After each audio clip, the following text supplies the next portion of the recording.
네, 안녕하세요. 실전 법률을 알려드리는 현변입니다. 제가 요즘에 좀 반성을 하는 게 최대한 쉽게 설명한다고 하는데도 어렵다는 분들이 꽤나 있습니다. 특히 이런 부동산이나 임대차 관련 영상은 정말 그 부동산이나 이 법을 잘 하시는 분들이 많이 있고, 반면에 굉장히 이런 법률적인 지식에 취약하신 분들이 굉장히 많이 있어요. 그럼에도 불구하고 우리가 알아야 되는 법이 임대차 보호법이잖아요. 그래서 지난 영상에서부터 아주 기본적인 내용부터 차근차근 풀어드리고 있는데, 제가 지난 영상에서 여러분의 소중한 전세금을 지켜주는 법은 임대차 보호법이다 라고 말씀드린 적이 있죠. 그래서 제일 중요한 것은 세 가지다. 전입신고, 확정일자, 이사. 이것을 여러분들이 보증금을 잘 받고 나가실 때까지 유지해 두셔야 된다. 그게 굉장히 중요하다고 말씀을 드렸는데요. 이 전입신고, 확정일자, 이사라는 이 세 가지 요건을 잘 지키고 계신다면은 이 임대차 보호법에서 대항력과 우선변제권이라는 강력한 여러분들을 보호하는 법률적 효과를 여러분들에게 부여한다. 그렇게 좀 설명 좀 드렸어요. 자, 그런데 내가 이 세 가지 요건을 잘 확보를 했어요. 그래서 우선변제권과 대항력을 확보를 했는데, 만약에 내가 취득한 대항력과 우선변제권보다 더 우선하는 그런 선순위의 권리가 있다면 어떻게 되겠어요? 내가 후순위가 되겠죠. 그건 당연한 겁니다. 그럼 나의 권리가 1순위가 아니고 2순위, 3순위로 밀리게 되니까 보호를 제대로 못 받게 될 가능성이 생기겠죠. 만약에 정말 재판까지 가서 경매를 쳤을 때 이 집을 낙찰받은 사람이 내는 그 낙찰금에서 우리가 그 돈을 받고 나가야 되는데, 그 돈을 낙찰받을 때 내가 1순위가 아니게 될 가능성이 생긴다는 거예요. 그래서 선순위 권리가 있는지를 꼼꼼히 좀 따져보셔야 되는데, 이때 말하는 선순위라는 것은 첫 번째로는 시기적으로 나보다 앞서는 권리가 있고, 두 번째로는 특별히 법에서 보호해주는 그런 권리일 수도 있어요. 사실은 이 두 번째로 특별히 법에서 보호해주는 권리는 국세라든가 급여라든가 하는 부분은 저희가 어떻게 할 수 있는 건 아닌데, 우리가 첫 번째 그 시기적으로 나보다 앞서는 권리가 있는지는 우리가 확인할 수가 있고 확인해야 됩니다. 정말 만약에 내가 임대인과 분쟁이 생겨서 임대인이 내 돈을 안전하게 주지 않아서 재판을 해야 됐을 경우에 판결을 받고 경매까지 다쳤는데, 낙찰대금에서 정작 내가 우선순위로 받고 나가지 못하는 그런 경우가 생기기도 합니다. 결국 민사소송이라는 게 내 주머니에 이 돈이 들어와야 되는 거잖아요. 경매까지 다 했는데 돈이 안 들어오면 깜깜한 거죠. 경매까지 다 했을 때 돈을 우선해서 받을 수 있는지는 낙찰가가 얼마로 되느냐, 그게 가장 중요하긴 한데, 내가 몇 번째로 받을 수 있느냐, 이것도 굉장히 중요합니다. 예를 들어서 내가 전세보증금 1억 6천에 이 집에 들어가 살고 있는데, 이 집이 나중에 경매가 돼서 뭐 2억 원에 낙찰이 됐어요. 2억 원에 낙찰이 됐으면 나는 1억 6천만 원 안전하게 받고 나갈 수 있겠구나 라고 생각하고 있었는데, 알고 보니까 나보다 선순위 권리가 한 1억, 2억 있었던 겁니다. 그러면 나는 뭐 6천만 원이나 아니면 전혀 돈을 못 받고 나가야 되는 그런 경우가 발생하기도 한다는 거예요. 저희가 여러분들이 어떤 임대차 보증금 문제가 생겨서 저희에게 법률 상담이 왔을 때 저희가 가장 먼저 체크를 해보는 게 이런 권리 간의 우선순위예요.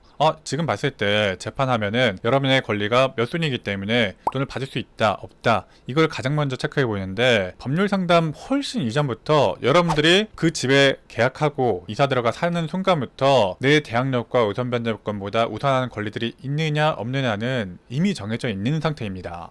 그거를 이제 와서 체크해 보는 것 뿐이죠. 그래서 사실은 이사 오기 전부터, 임대차 계약을 체결하기 전부터 이 선순위 권리들을 검토해 봐야 되는데, 그 검토의 기준이 되는 것은 대항력과 우선변제권을 취득한 날, 전입신고, 확정일자, 이사라는 요건을 충족한 날과 다른 권리들을 누가 우선하는지 비교를 좀 해봐야 되는 거죠. 어떻게 비교합니까? 등기부. 대부분의 권리들을 등기부에서 확인할 수가 있습니다. 그래서 우리가 임대차 계약을 체결하기 전에 등기부를 꼼꼼히 살펴봐라 라고 하는 거고요. 대부분의 전세 사고가 이 등기부를 꼼꼼히 살펴보지 않은 그런 때 발생합니다. 자, 등기부는 어떻게 봅니까? 등기부는 가장 간단한 건 온라인으로 떼어보는 게 가장 간단하죠. 대법원 인터넷 등기소 검색하시고 들어가셔서 검색하는 집 주소 치시고 결제하시면 간단하게 떼어볼 수가 있어요. 또 요새는 모바일 어플로도 뭐 충분히 잘 나와 있어가지고 검색해 볼 수 있고요. 언제 어디서든 현장에서도 쉽게 볼 수가 있으니까 여러분들이 전셋집 알아보고 계시다면 그 집을 보실 때 꼭 한번 확인해 보셔야 됩니다. 그래서 나온 이런 등기부에서 특히 갑구, 을구를 꼼꼼히 살펴보시고 주인이 누구인지, 공유는 아닌지, 신탁 등기는 아닌지, 가압류, 압류, 경매 개시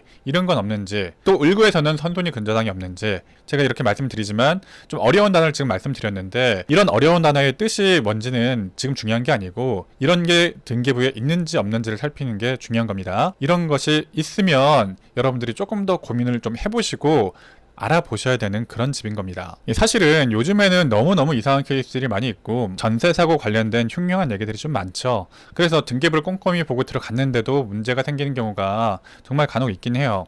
그런데 사실 그런 특별한 경우보다도 등기부에서 뻔히 위험이 보이는 그런 집들에 들어가서 사고가 발생하는 경우가 사실은 훨씬 더 많습니다. 만약 사고가 나면 보증금을 우선해서 못 받는 그런 집인 게 뻔히 등기부에서 보이는데도 들어가서 사고가 발생하는 경우가 많이 있죠. 이런 등기부에서도 확인해 볼 수 있는 그런 위험성이 있는 집에 들어가 계시다가 나중에 사고가 발생하시면 변호사 입장에서도 좀 돈 받아들이기가 굉장히 좀 너무 힘든 경우가 많이 있습니다. 그래서 제가 이런 유튜브를 좀 하고 있는 거고요. 자, 반대로 말하면 뭡니까? 여러분들이 등기부도 좀 꼼꼼히 보시고 전입신고, 확정일자, 이사 잘 하셔서 대항력과 우선변전권을 유지시켜둔 그런 경우라면 변호사 입장에서 좋죠. 돈 받아들이기도 너무 편해지고 그런 경우라면 소송 난이도가 확 줄어들고 어떤 경우에는 여러분들이 직접 소송을 진행하시는 경우도 가능할 수가 있어요. 여러분들의 전세보증금은 제가 늘 말씀드리지만 여러분들의 전세보증금은 굉장히 큰 돈이고 소중한 돈입니다. 뭐 2억, 3억 되는 이 돈을 모으려면 굉장히 좀 모으기 힘든 돈이잖아요. 이 돈을 지키기 위해서는 이 선손이 권리들까지 등기부를 통해서 꼭 확인하시기 바랍니다.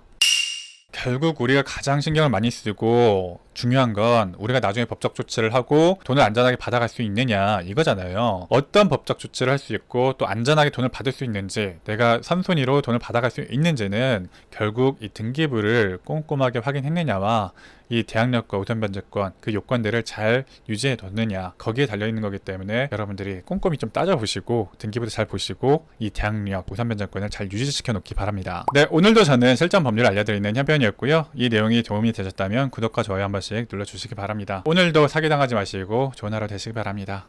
현변이었습니다.